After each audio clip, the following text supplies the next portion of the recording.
আসন্ন জাতীয় সংসদ নির্বাচন 2026 উপলক্ষে বর্ডার গার্ড বাংলাদেশ সারা দেশে তার নির্বাচনী দায়িত্ব পালন করার জন্য সম্পূর্ণভাবে প্রস্তুত রয়েছে।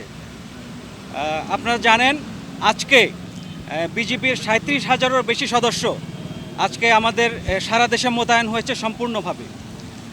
নির্বাচন কমিশন এবং আমাদের যে সরকারের বিভিন্ন নির্দেশনা, সেই নির্দেশনাগুলি কঠোরভাবে অনুসরণ করে এবং রাজনৈতিকভাবে সম্পূর্ণভাবে নিরপেক্ষ থেকে আমরা আইন শৃঙ্খলা রক্ষা এবং ভোটারদের ভোটদানে নিশ্চিতকরণের লক্ষ্যে আমরা অন্যান্য বাহিনীর সাথে সমন্বয় করে সর্বদা আমাদের কাজটা করে যাব। আমাদের 495টি উপজেলা রয়েছে। এই 495টি উপজেলার মধ্যে 489টি উপজেলাতে আমাদের বিজিবি সারা দেশে মোতায়েন হয়েছে। আর বিভিন্ন বাহিনীর সাথে যেমন army, answer, BDP, RAB, police এবং স্থানীয় প্রশাসনের সাথে আমরা সমন্বয় করে আমাদের কার্যক্রমগুলি পরিচালনা করব। রংপুর সেক্টরের আওতাধীন 4টি জেলা রয়েছে।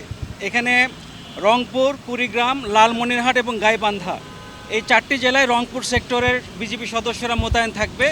এখানে সিটি কর্পোরেশন সহ 27টি উপজেলা রয়েছে। এই 27টি উপজেলার মধ্যে 26টি বেস ক্যাম্প করে আমাদের 74টি প্লাটুন এখানে মোতায়েন থাকবে। অলমোস্ট 3,000-এর কাছাকাছি জনবল এখানে মোতায়েন থাকবে। আমাদের এই এলাকার মধ্যে এখন পর্যন্ত আপনারা জানেন যে এখন পর্যন্ত কোনো ধরনের বিশৃঙ্খল ঘটনা ঘটে নাই। হাতীবান্ধায় অল্প একটু ঝামেলা হয়েছিল, সেটা অলরেডি ট্যাকেল করা হয়েছে।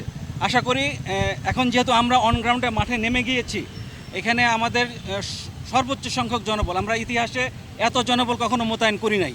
আমরা এই জনবল এখন সমস্ত জায়গায় রয়েছে এবং যে কোনো পরিস্থিতি মোকাবেলায় আমরা যেখানে এবং প্রত্যেকটা ভোট কেন্দ্র আমরা রেকি করছি। রেকি করে তার পরিস্থিতি, যাওয়ার রুট, কতক্ষণ সময় লাগবে, আমরা যাতে 4-5 মিনিটের মধ্যে যেন সমস্ত ভোট কেন্দ্রে যেতে পারি সেই ব্যবস্থা এবং প্ল্যানিং করা হয়ে গেছে। এখন অন গ্রাউন্ডে আমরা সেটা কার্যকর করব। ঝুঁকিপূর্ণ কেন্দ্র শনাক্ত করা হয়েছে কিনা? অবশ্যই ঝুঁকিপূর্ণ কেন্দ্রগুলি শনাক্ত করা হয়েছে।